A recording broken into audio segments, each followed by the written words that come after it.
যেমন হুম, আমি হুম, আমি কিন্তু ওনাকে বলেছি প্রকাশ্য মিটিং এ, আমি বলেছি স্যার আপনারা এই যে জুলাই আন্দোলনে আপনারা যে বিভিন্ন জনের অবদানের কথা বলছেন, সেখানে দেখেন একটা রাজনৈতিক নেতার একটা ছবি কোথাও আপনারা দেখান না। হুম, এতগুলো রাজনৈতিক নেতা জেল খেটেছে, আপনি দেখেন যখন জুলাই অভ্যুত্থান হচ্ছিল তখন কিন্তু গড়ে বিএনপি, জামাত, তারপরে অন্যান্য রাজনৈতিক দল, আমাদেরকে পর্যন্ত গ্রেফতার করা হয়েছে। হুম, আমাদের শরীরে এখনো গুলি আছে। হুম, আমি শুধু আমার কথা বলছি না, আমরা রাজনীতিবিদদের অনেকেই কিভাবে নির্যাতিত হয়েছে, আমাদের অফিস আক্রান্ত হয়েছে। হুম, হুম, তো এখন আপনি যখন, আমরা, এটা তো ক্রেডিট নেওয়ার কোনো বিষয় না। যেমন আমি হুম, আপনাকে উদাহরণ হিসেবে বলি, আমি আছি, জুনায়েদ সাকি আছে, হুম, ডাকসুর সাবেক বিপি নুরুল হক নূর আছে, হুম, তারপরে আরো এরকম আরো অনেক, যেমন রিজভী ভাই আছেন, বিএনপির আপনার নজরুল ইসলাম খান আছেন, হুম, বিএনপির আপনার এই যে এই আমির খসরু মাহমুদ চৌধুরী আছেন, হুম, জামাতের সেক্রেটারি জেনারেল আছেন, জামাতের আপনার আব্দুল্লাহ তাহের আছেন, এরা আমরা সবাই কিন্তু গ্রেফতার হয়েছি। হুম, আমরা কিন্তু রিমান্ড নির্যাতনের শিকার হয়েছি। হুম, আমাদের শরীরে ক্ষতচিহ্ন আছে, কিন্তু আমাদেরকে কেউ জুলাই জুলাই যোদ্ধা হিসেবে কেউ কিন্তু এখনো ঘোষণা দেয় নাই, স্বীকৃতিও দেয় নাই, আমাদের থেকে কেউ নামও সংগ্রহ করে নাই।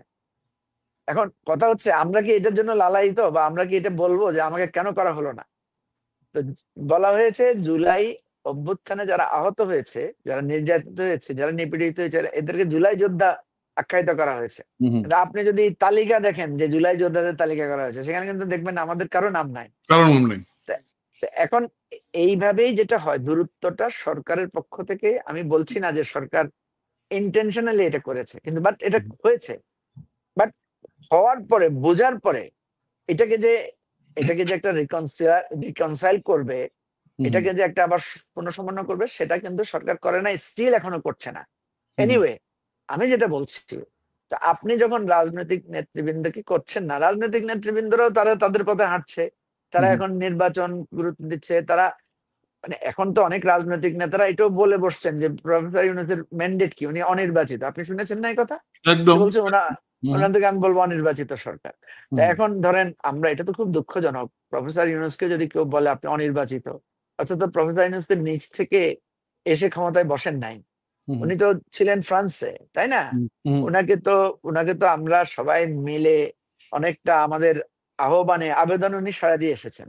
হুম, তাহলে কিভাবে কিভাবে একটা বিপ্লব বা কিভাবে একটা গণ অভ্যুত্থান আস্তে আস্তে আস্তে আস্তে দূরত্ব তৈরি হয় এবং মানুষ অতীতটাকে ভুলে ভবিষ্যতের জন্য এই ধরনের ঝগড়ায় লিপ্ত হয়, এটা আমাদের একদম চোখের সামনে আমরা দেখতে পাচ্ছি।